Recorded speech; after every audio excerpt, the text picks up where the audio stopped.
All right, guys, welcome back. This is week 11 of weekly coaching. Looks like student hit Archon 3, so that's really good news. Yeah, he skipped an entire bracket. He was Guardian 4 before, and then after the placement games, just jumped straight to Archon 3.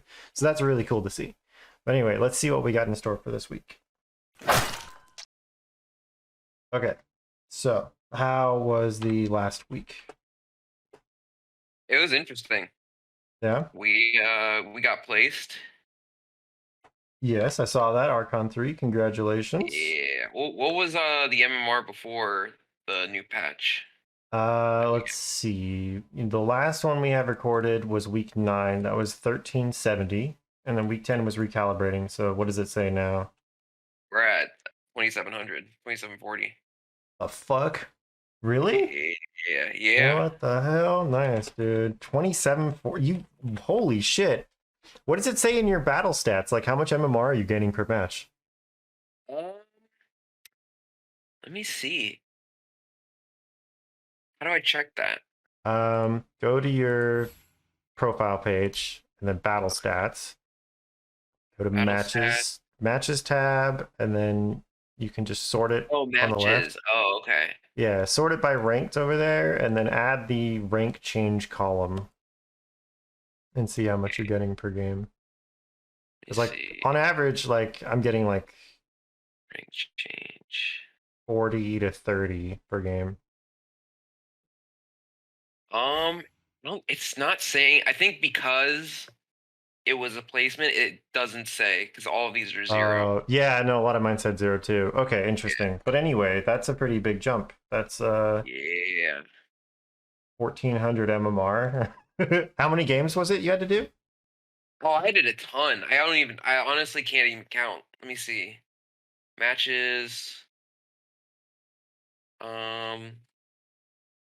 I don't know. It was probably like more than 10, it felt like. Damn. All right. Yeah, it was a lot of games. I think it was also like, I don't know. If you look at my match history, it's kind of silly. I really wanted to play Magnus, and yeah. You're really forcing that Magnus. It really didn't work out. So I started playing like, Sand King and Axe, and then I was getting wins. Okay. So I noticed around there I wasn't getting like the same like progress on the meter.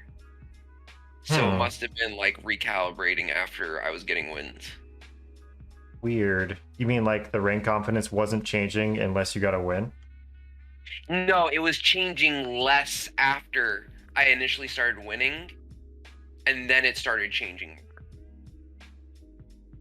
Okay. So I think there was literally a match I played, I think maybe that Sand King match. Every game I had been losing with Magnus, my rank confidence was going up, and then I played that one, and it didn't move at all. Huh. Very weird. Okay. Yeah. But overall, the games have been pretty good. Okay. Even with the losses, like I feel like I'm picking up more on stuff. I don't feel intimidated anymore. I like playing with better people. That's really good to hear. Yeah. So I'm starting to get more comfortable at this rank. Are you able to like change your expectations for what they're going to do or how well they can do it? Sorta, yeah. It's kind of, I don't expect a lot of stupid shit anymore, to be honest. It's kind of like the biggest change is like, sometimes in Herald, it'd be like, I could kind of guess like, oh, this person's about to do the dumbest thing that they possibly could, and they would do it. Right. But now I can't really assume that anymore, because people know what they're doing. There's people who like, especially the people like queuing together a lot better, so they're pulling off better combos. Okay, that's right, because you queue with parties, don't you? No, I queue all by myself, but I get a lot of like. You can make it so it's strict solo queue. Oh, really? That's what I do. So I go. I did not know that. Options, advanced options. Options, advanced options on the right. Strict solo queue, role queue matchmaking, or strict solo role queue matchmaking. So you just there will be no parties ever. Oh. Unless that's you good to know. party. Yeah. Yeah. So that might totally change the feel if you turn that on. I don't know if it'll be better or worse, but Yeah. I mean, sometimes it's funny. You'll get like the queue together on the enemy team that like ends up getting mad at each other, and that's always like a free win. yeah, But definitely. yeah, no, people are like generally just like making better decisions. Not always. Like there's still definitely like a lot of like, you know, dumb shit here and there, and people not knowing exactly what to do, or people being like really good in one aspect and really bad in others. Okay. So, Okay. Well, that is cool that we finally got placed. Which game did you want to look at? let's look at the last Magnus game. Last Let's really pinpoint what's going on with this Magnus. Okay. Looks like I it was think, close. yeah, I think so. My last two Magnus games have been a lot closer. I think the other losses were literally me kind of like figuring out the hero more. So those were kind of like, you know, I wasn't playing with great potential because I was still figuring out the hero. Okay. Well, it looks like you guys got stomped in lane pretty hard, which is, I guess, to be expected. I mean, it is a Medusa lane. Wrong button. So, okay, what part of the game do you want to look at here? Is there are like specific instances where you weren't sure on, or what? Well, the laning phase was kind of rough, and I wasn't sure how to go about it, so maybe that's worth looking at. And then it was after that, kind of like, so there it was weird because like their team's really greedy, but we didn't punish it. So what ends up happening is that they have Weaver, Medusa, and Plinks, Yeah. who if like we give any space, they can just show up to a tower and like burst it down. So you're probably gonna run into that a lot The battle begins. now, where Yeah. the enemy team is greedy and they just don't get punished at all because it's really hard to get people to group. Yeah. So yeah, we'll see though. Let's look at the lane. The weird lane comp, by the way, like Tusk and Medusa versus Rubik Yeah. and Magnus. So I guess let's do a thought experiment here. So level 1, which team is stronger between these two duos? I think Tusk Medusa. Oh, okay. So I would say no. I'd say Rubik Magnus would be stronger. Just because Deuce is really slow, she doesn't really do much besides the snake. Tusk like has no ranged poke, where you guys have 2 ranged pokes. So if it's just skirmishing, you guys should have the advantage here. Like it's really hard to play melee 5 with no ranged abilities in a lane like this, because he can't actually trade with Rubik very well unless he like hard commits on him, right? And then if he hard commits, he has no escape. So that's just looking at the support matchup. Like I would not be enjoying my life if I'm Tusk here, Yeah. right? You don't have the same problem because you have Shockwave, so you don't actually. It's kind of hard to zone in Magnus. It's kind of one of the bullshit things about Magnus. It's really hard to actually zone him off XP or creeps. Yeah. Because you have an escape and you have a long range poke and you're not even squishy, right? Yeah. Dusa is just very, very useless for a long time. And if you look at regen and stuff like that, I mean, she hasn't bought any. I don't know how that changes now with her just being all mana. Maybe she doesn't buy tangos anymore. I guess she wouldn't. Yeah. He's got a bunch of just tangos. He's no movement speed. And then also you want to be thinking about the camp thing too. So Yeah. Would you share your screen, by the way? yeah. Sorry. God damn it. I keep forgetting to do that. It's all good. Dude, sorry, dude. I'm such a scrub. Such a fucking scrub. Okay. So Rubik didn't bring any sentries here. So this camp, unless Rubik's on top of it, this camp's going to spawn and they're going to get pulls off on you, which is going to be annoying, right? And you don't know if this is blocked yet.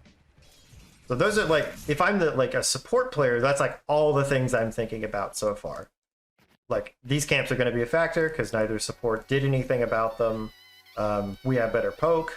Their 5 is effectively useless, right? So how do you think you would win this this lane matchup? Then, given all that stuff.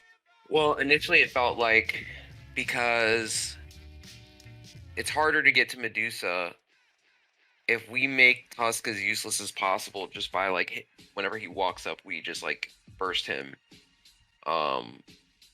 Then we should be able to bully Medusa with like pulls and just like I was getting like a lot of denies.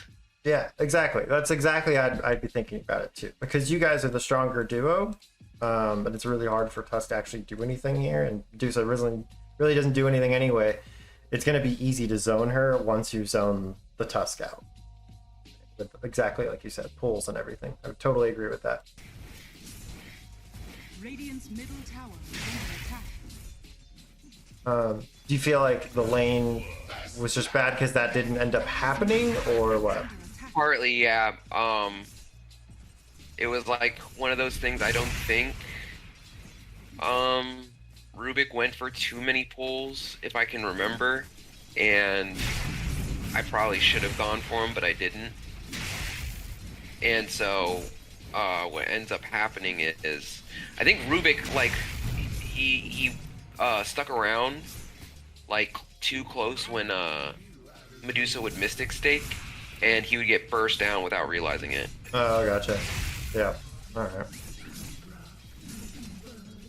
So she ends up getting ahead. Tusk is able to start doing a lot of pulls, and we're not really interrupting them. So Medusa ends up getting ahead of me. Gotcha. Yeah, this is the opposite of what we want to be happening. It's not really in your control. You know, if the Rubik dies, then whatever. So then it would just be a matter of like adjusting your expectations, right? So like your support's not controlling the camp well enough, and he's not managing his health well enough. So this idea of you two being able to like out-trade them isn't going to happen because he's not doing a great job. Like his courier's about to die, right? Yeah. So yeah, okay, scratch all that then. Like, now we're just like, okay, I need to get as much as I can out of this lane. Yeah. So now your priority should just be like, all right, this guy doesn't really know what he's doing. I just need to maximize my farm and everything like that. If that means you have to do a pull, then that's fine. But otherwise, like, you just got to stay in XP as much as possible. So it's good that you're dragging these this far back. By the way, so this is, I'm also gonna like talk about the support stuff as well, in case you have to play 4, or anyone else watching has to play 4. So what this Rubik is doing right now is actually griefing you. Like, yeah, he's low, he can't actually do anything active, but you don't need his help with the creeps right now. So he should be giving you solo XP right now. That's what he should be aiming to do. So if you're in this position, like, your core is able to farm the wave, like just in front of the tower, under the tower, whatever. He's not going to die. You don't need to be here anymore. So go walk away, do something else. Like go make stacks, or get ready to go grab the wisdom rune, or rotate for the river runes, or stop this Tusk doing this, right? And if you're also consistently getting low health like this, it's because you're taking really bad trades and you're not buying enough regen to compensate for it. So that was one of the biggest things I learned from, I think it was actually a pretty significant thing I learned from BSJ, which might sound obvious, but if you screw up and take way too much damage because of a bad trade, you just have to eat that and like send yourself a salve. You can't be stubborn and be like, well, I'm supposed to be winning this lane, so I don't want to waste any money on regen that I shouldn't need. It's like, well, you screwed up, so now you have to. Right. So I've been trying to incorporate that a lot more. Like whenever I just screw up and take like 500 damage, like, well, shit, I gotta go buy a salve now. And that's what this Rubik needs to do to still be viable. Right? Not relevant to you, but...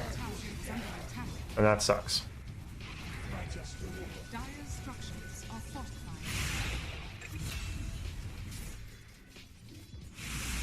Okay.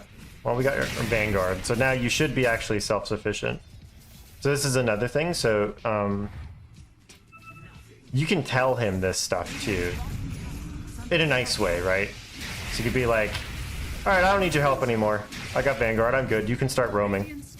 You know, and then if he's decent, he'll be like, all right, cool. And then he'll walk away. Yeah. Is any of this useful so far? Yeah, absolutely. Okay. That's good. I also like looking at this, like initially because I think it was because I thought the same way where it was like, well, we should probably win this, if we can, you know, burst the Tusk and bully the Medusa. My like skill build was more towards damage. Do you think it would have been better if I just like kind of went more for Empower at this point? I think It's yeah. like farm, yeah. Yeah, once you notice that this like the idea you have about it being like a kill lane or whatever just isn't going to work, then you probably start skilling Empower. Like you need Shockwave for an escape, or not Shockwave, you need Skewer for an escape and all that stuff, but yeah, I'd probably start throwing a point or two into Empower. I don't know what's optimal on Magnus, but... And that's because, you know, like you said, you're not really going to be going for kills anymore, you're just looking to farm. And because this lane isn't going the way it's supposed to, right, you're going to be getting zoned instead of the Medusa. So that means, like, if you start skilling Empower, that gives you options. Like, now you can, like, go farm this camp or something like that faster, right? Yeah. And also, because of that, I wouldn't go... maybe things have changed, but I probably wouldn't be going Treads here. I'd probably be going Arcane Boots to allow myself to farm a lot with Shockwave. Yeah. Especially because, like, you know, you haven't skilled Empower at all. You've skilled the two things that cost mana. Yeah. Right? That's true. So if it had been like, okay, like if your thinking was, all right, I'm not going to get to like kill them in this lane, so I'll get like 2 points in Shockwave for last hitting, and I'll get a point in Skewer for escape, and then I'm going to max Empower, and I'm going to go Treads to go like recovery jungle or whatever, then the Treads are fine. But because this is what you've built, it does the item doesn't match up to that. Yeah, I think because I had the idea that I end up getting what is that called? When you it lets you attack twice. Echo Saber, yeah. Yeah, I ended up going Echo Saber because I figured like they have really strong but squishy cores. So I figured like the best thing I can do is like RP and then Empower and like hit them and try to burst them down as best as possible. So I don't hate the thinking because they do have a bunch of squishies, but the decision between like, is my first item going to be a damage item or is it going to be some sort of utility item, right? So the offlaner, the offlaner needs to buy, all cores need to do this, but the offlaner especially, he needs to buy items that help him first. So if he needs his soul ring or his fucking falcon blade or whatever the hell it is just basic item. So in your case, that's Vanguard and probably Arcane Boots. And that's good. You got enough regen, you're fine, right? Then it's, okay, what does my team not have? And like, how can I help with that? So if your team has a bunch of initiation, but they're all a bunch of squishies, then maybe you buy Greaves or Pipe or something, right? If your team has great initiation and no damage, well then, okay, so I'll go build some damage items then. If your team has no initiation but has all the damage, then you need to buy the Blink, right? So in this case, I would say you've got like a Nyx that can initiate decently, even like Muerta can kind of initiate with Deadshot. You've got a Rubik, you've got a Witch Doctor. Like, you guys have a lot of stuns. You have a lot of ways to pick people off. And they don't really have great team fight outside of this Underlord and like a Medusa ult if she wants to skill it. So here, like, once I've got Vanguard and my Arcane Boots, I'd probably go Blink right away and start forcing pickoffs. Yeah. Because we have the damage, we're good there. We've got stuns, that's great too. Like, I'm not the only freaking stun, right? So if I just like Blink Skewer someone, we could probably kill them. If I could get Blink RP, we're probably going to kill them. And that'll accelerate you a lot faster than Because you guys have the damage to kill a Clinks if you catch him, or a Weaver if you can stun lock him, right? Right. There's only 2 heroes that would be difficult for you to kill, and that would be the Tusk and the Underlord, because they're naturally tanky. So like you probably need an Echo Saber to kill the Underlord, but you probably don't want to be bothering trying to kill him. And then Tusk is actually not that tanky anyway, but you know, he's got Snowball and stuff like that. So yeah, I think I'd be going Blink first. Like Vanguard, Arcane Boots, Blink. And then we can start looking for more pickoffs. We can look for better team fights and stuff like that. Because your team has better team fight. Yeah. The sooner you get to do that, the better. Because what you don't want to happen is, and this is not necessarily under your control, but you don't want this game state to happen against 3 greedy ass cores. Like they've taken bot tower, they've taken mid tower. They now get to farm like frickin' all of this, right? If they want to. And you guys are just now taking the tier 1. This kind of sucks for you. You want it to be the opposite. So like this is the most punishing shit ever. Like when they pick greedier heroes and they win the lanes, it's usually just GG. Yeah. It is super hard to like come back from that, because then it's like, okay, we got to get a perfect smoke and get a perfect RP and then turn it into like 3 towers. It's just super hard to do anything from here. And I think this is what's going on a lot this patch. People lose their lanes, and then there's really nothing to do about it. Like, well, shit, we lost 2 of the lanes. We can't go anywhere now, and we can't do anything, so we just lose. Yeah. It's seriously like 90% of my games, that's how they go. Like, it's either we're winning all the lanes, and then they just auto-lose, or they win the lanes, and we auto-lose. Yeah. Sometimes, if it's like a stupid PL game or something like that, they can like drag it out by split pushing, but people aren't even doing that much. So what I would be thinking about, if you think about all these things, right? So you get this whole game state, like, okay, they got better late game. They're ahead right now because they won some lanes. I mean, it's a little bit more evened out now. But I would just be thinking, like, every time my RP is up, I want to smoke with like Witch Doctor and Nyx, and we want to go kill people. Yeah. Like, if you can just be super duper active like that, and then be thinking about like, well, who are we gonna smoke onto? Let's go kill the Clinks. Let's go kill Medusa. Whatever it is, you just pick your target and then you just go do it on repeat. And then every time RP is down, you go back to like shoving waves and farming. So I want like minimal time farming while RP's available. That was a tragic one. Yeah, it's a little awkward. Alright, we got there. Great, it's no RP. Yep, go do this. And I would stay here and just, you know, keep doing this. Great.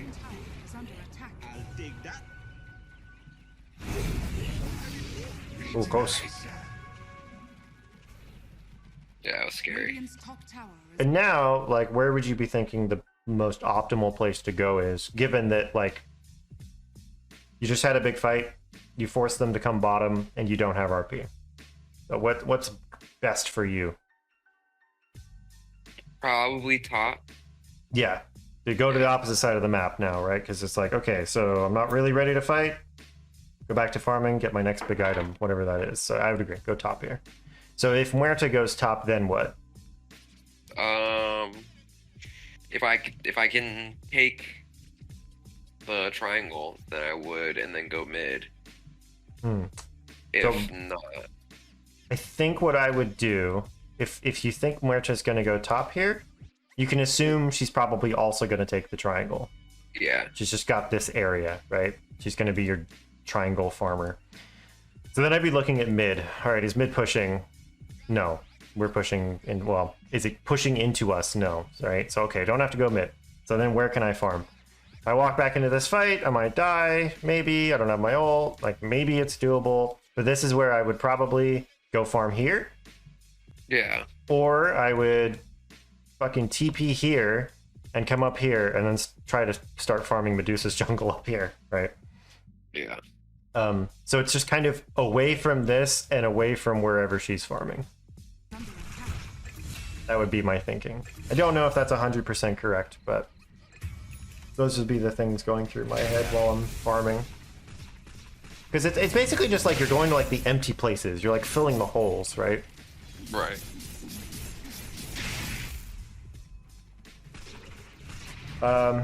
Okay, did you have another part of the game you wanted to look at? I kind of wanted to look at like the times where I end up using RP and see if I was like using it effectively or if I was using it in like at the wrong times. Okay, all right, let's speed through and just look for RPs then.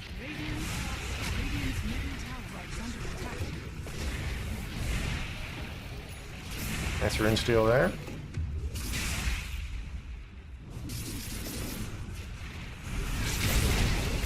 So there's one. Let's have a look at that one.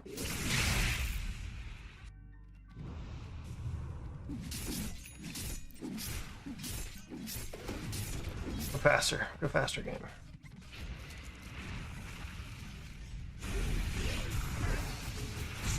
So it's a one-man RP on Clinks. I think it's okay. It's not obviously not the best, but it's good to kill the Clinks, right? Yeah. That puts him back pretty far. Yeah, I would say your best targets, like if you could just like, you know, fucking what's it called? What's the punch character, the anime character? No, One Punch Man. One Punch Man. If you could just One Punch Man anyone on their team, right? Like who would like to do that to? Probably Clinks or Weaver. Yeah, because they're the most pain in the ass to lock down, right? Like Deuce is like a nice second, but like we don't really care about killing Tusk or Underlord. It's these two cheesy, squishy invis agi heroes that we want to do. So I'm okay with you wasting an RP on that. Like I'd rather you don't solo RP their Tusk, right? Yeah. That's kind of a victory for him. Let's look for next RP.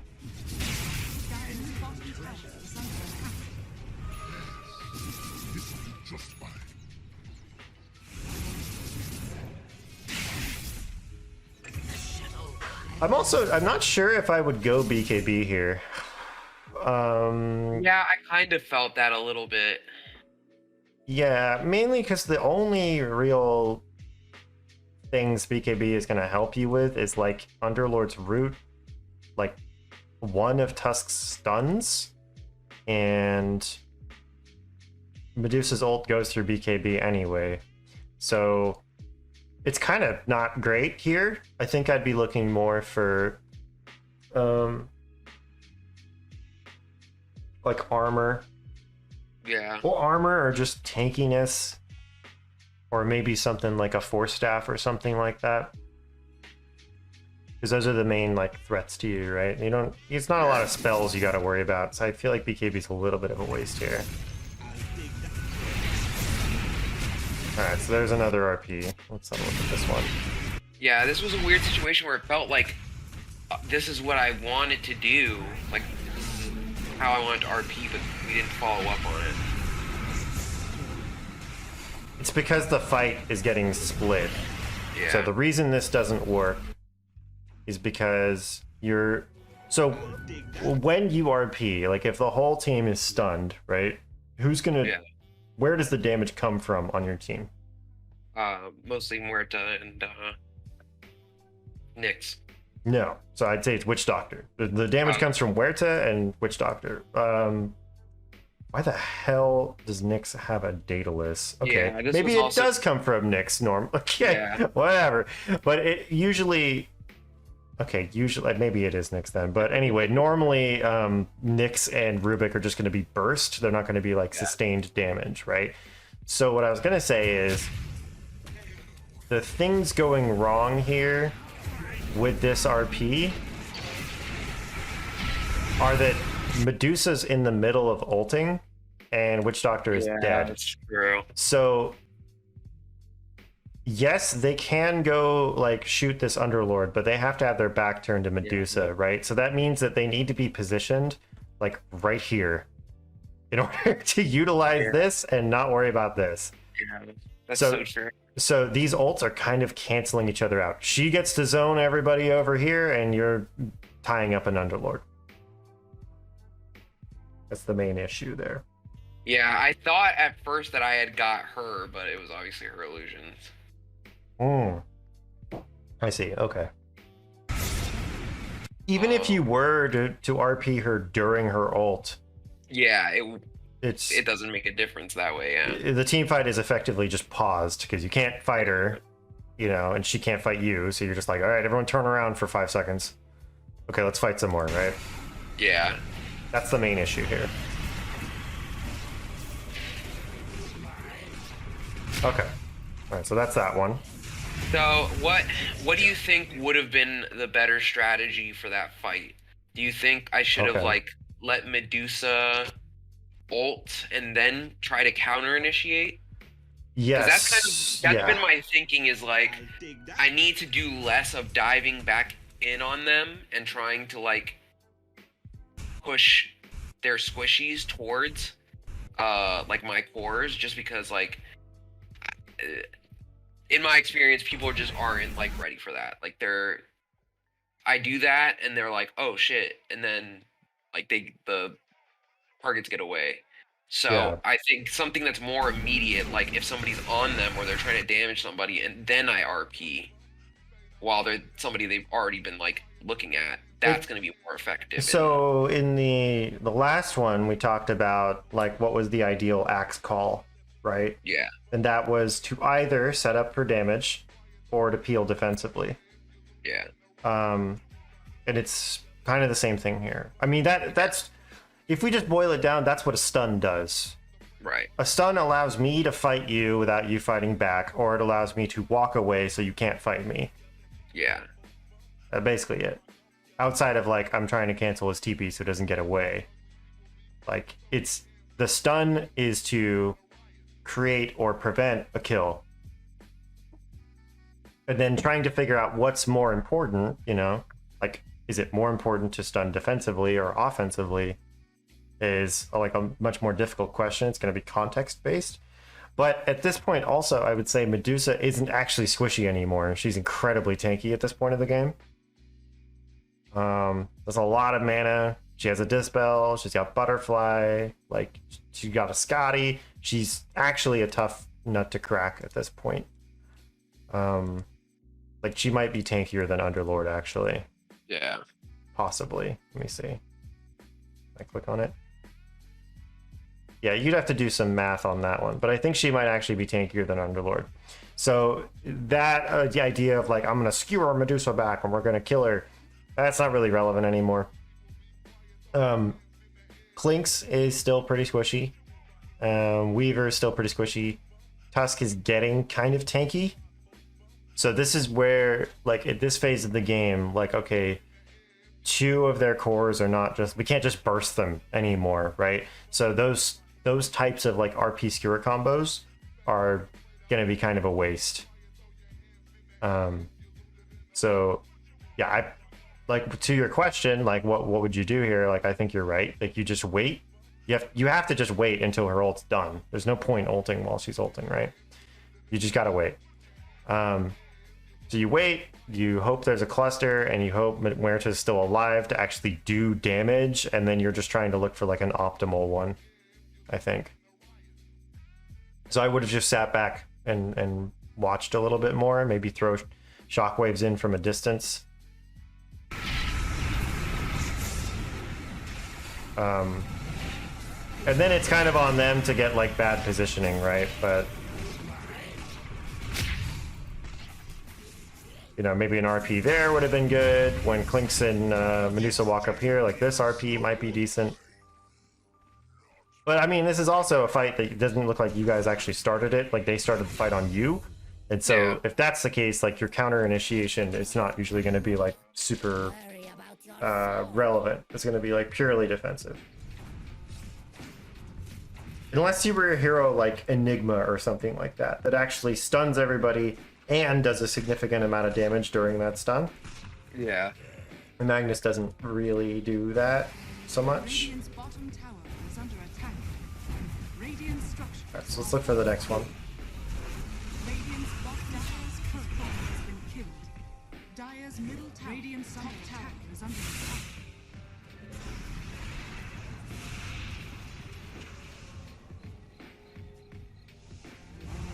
I think being a good initiator is like definitely one of the harder things to learn. Yeah.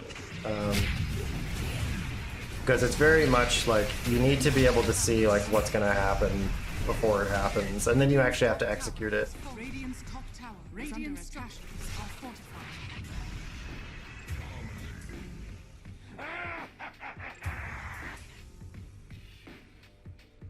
Okay. When's the next RP happen? Okay. So that was on a Weaver.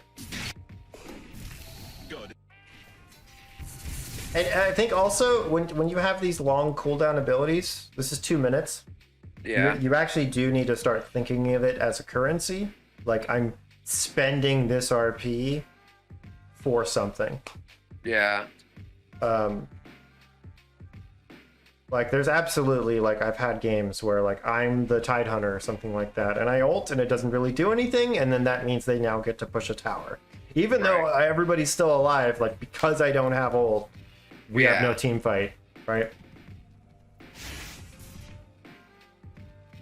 Yeah, I think I should. It was kind of like sunken cost fallacy, because I was like, initially I was like,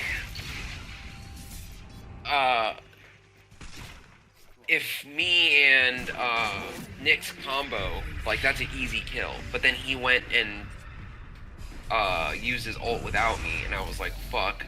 But Weaver ulted, so I was like, okay, well, might as well try and go for it, because if not, you know, this is like our best chance for it. Yeah. But I probably should have just like taken it as a wash after he went for Weaver. Yeah. I'd say at this point you need Muerta to be involved. Yeah. I see what you mean. Like he initiated early, he forces the ult.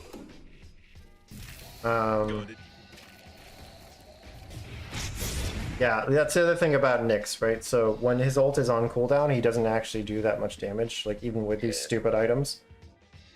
Because I mean, this ult is 600 pure damage. Yeah.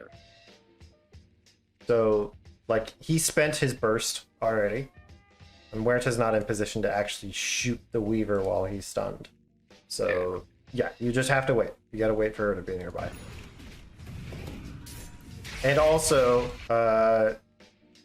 basically this entire, like, once the lane phase breaks down, like, you should always be carrying dust at this point. Because you're against double invis, and you're the initiator. Like, you always have to have dust. It can be hard to remember that, but we're gonna put that in the notes. Okay, that one was a bit bunk.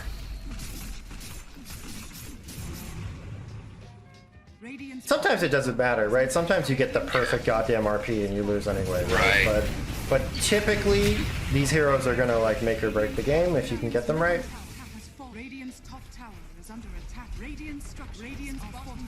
I don't want to just be like, oh, this game's unwinnable. Yeah, it's not, right? Like a good RP can change the game.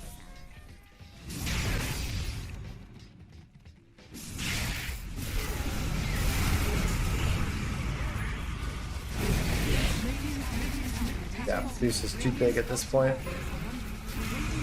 That's another thing. Is anybody on your team actually building anything? No, no one's buying any diffusals or anything like that. I didn't think about that. Yeah, people really need to do it. It's the hero's only mechanic, right? Yeah. It's the only thing that makes Medusa special is her stupid mana. Like, buy diffusal, guys. It's good. I mean, you got a Nyx, but yeah. Does this even burn mana anymore? What the hell does this do now? It just does damage? This sucks. It does suck. Oh man, alright, whatever.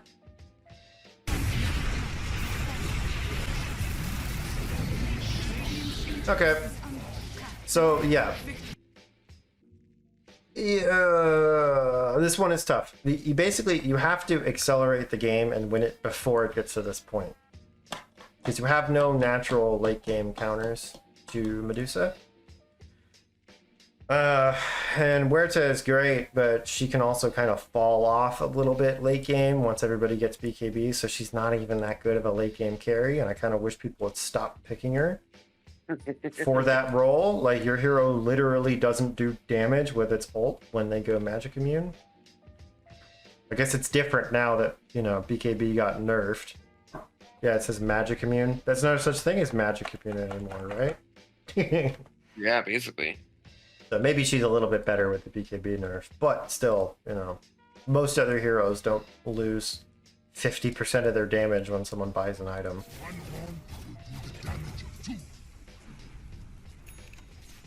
So yeah, I guess it would just be. Let's see. Let's take some notes here. So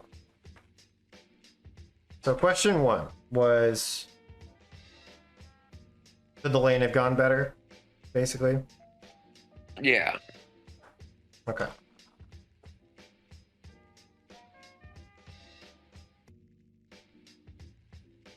So the answer to that one, yes, if Rubik plays it right. Because you had the right idea, but it is dependent on him playing it right. So because it doesn't go that way, your objective in the lane has to switch.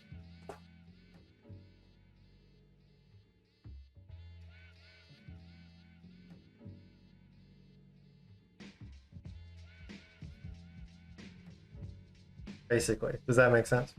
Yeah. Okay. That might be harsh. Sorry, Rubik, but you fed, bro. All right. So question 2 was RP usage, right? So, like, generally were the RPs good kind of thing? Yeah. Or how could RPs have been better? Yeah. Answer to that one. Yeah. Because I know, like, when I first was playing, like, those other matches where I lost, I was way too obsessed with, like, the idea of, oh, you RP, then you skewer. And I was skewering in situations where I was like, honestly, if I just RP them and just leave them there, it's probably better. Yeah. You know what I mean? It's one of those things that takes a little bit of getting used to. Yeah. So it's like the kind of the same thing where it's like, oh, 3 people are there, like, duh, RP. And sometimes it's like, that's not how it works. You know, you gotta, like, I didn't think about the Medusa ult. And that's like a huge thing. Of course they can't do damage if Medusa's ulting. Right.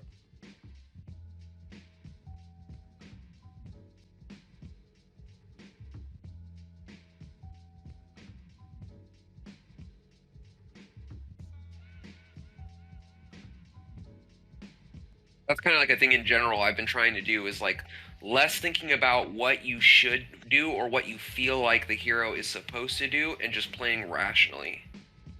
Just playing by what literally makes sense. Like if no one ever played this hero and I just had all these things, like what would be the most sensible thing to do in this situation? Yeah, and that's a really good mindset to have, I think. I think it's just really hard to like always be accurate with that, right? Like that's why a lot of people kind of rely on this like framework of like, well, this is what the hero is meant to do, you know, Earth Spirit's a roamer. Yeah. And then it's like, well, at least I've got a framework to work from. I've got something to start with. Right. But yeah, I think that's a good way of looking at it. But I mean, on the flip side, you know, like let's say, you know, you end up with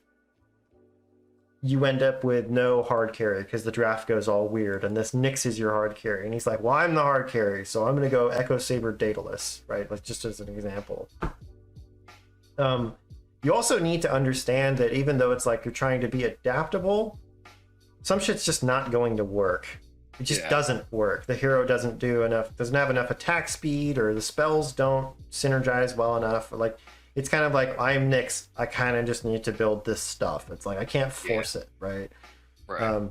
Like, I tried that once. I was like, you know, just for kicks, I played an unranked. I'm like, hey, do you guys mind if I try, like, Treant Protector hard carry? And I went, like, Basher and fucking Moon Shard and Assault Cuirass and BKB and all this stuff. And I was bashing the shit out of people. But then it just hit, like, 50 minutes. And Treant Protector does not have the agility growth to be a late game carry. Like, yes, he hits like a truck, but you just get outsped by every other carry, right? Yeah. Because my thinking was with that one, I just thought it was funny. I'm like, well, he's got super high damage, so lasting's easy. Yeah. He can split push like crazy, which is what he does anyway. You got a BKB piercing ult, and if I get an Axe fast enough, I can literally farm the entire map at once. It's the best hard carry ever. Yeah, It's true. not like, fuck it, let's try it, right? And I got Giga farmed and then just didn't have enough attack speed, even with like 3 attack speed Yeah. items to actually be a carry. You should retry that with the new Oracle. With Oracle? Yeah, Oh. Base don't attack time. Yeah, I don't know if it's the Axe or whatever, but that would be sick. That is funny. I think it's I can't remember what it does. But I know what you're talking about. It's where the frig is Oracle. Yeah, it's Aghanim Scepter on its ult. It gives 0.25 reduced BAT. I don't know if that's significant enough, but maybe, just a full attack speed team Yeah. on Trant. For science. That was funny. Okay. Do we have a third question here, or is basically just those two things, like the lane and then RPs, right? Yeah. I think so. Okay. So we'll say Arcane Boots over Treads is another thing to add in there. As a skill build. Oh yeah. Always have dust versus 2 invis heroes. Right. And I don't. Did you actually end up getting the BKB at a certain point? Yes. Yeah, you're about to. So I'd say BKB not necessary. So that could have been, I don't know. What would be good? I mean, you've got the Echo Saber, so a harpoon could be cool. Force Staff would be good. I would say normally like Assault Cuirass would be nice, but you have a Muerta, so that's not really relevant. So maybe a Shiva's or something. Or a Halberd would have also been good. Or just, getting like super tanky with like Heart and stuff like that would have been good too. Yeah. Tanky items or utility preferable, because their damage is mostly right click, right? So Weaver Clinks, Dusa, and Tusk. Outside of Underlord, it's basically all physical, so armor items would have been good here. So maybe like a Crimson Guard would have been good too. Yeah. This Crimson Guard isn't trash anymore, which is nice. Yeah. Okay. Anything else? I think that's it. Okay. So I think like I'm still in a position. I love playing like those big initiation ult heroes, but when they don't have damage, it's definitely like a higher difficulty. yeah, It's way more about setup and relying on your team than it is like with Sand King, where it's like, well, I don't give a fuck what my team is doing. If this dude's here, I can burst him. yeah, like not being able to solo kill is rough for sure. Yeah. Okay, let's do something specific for homework this week, right? So when you're playing somebody that has like a long cooldown,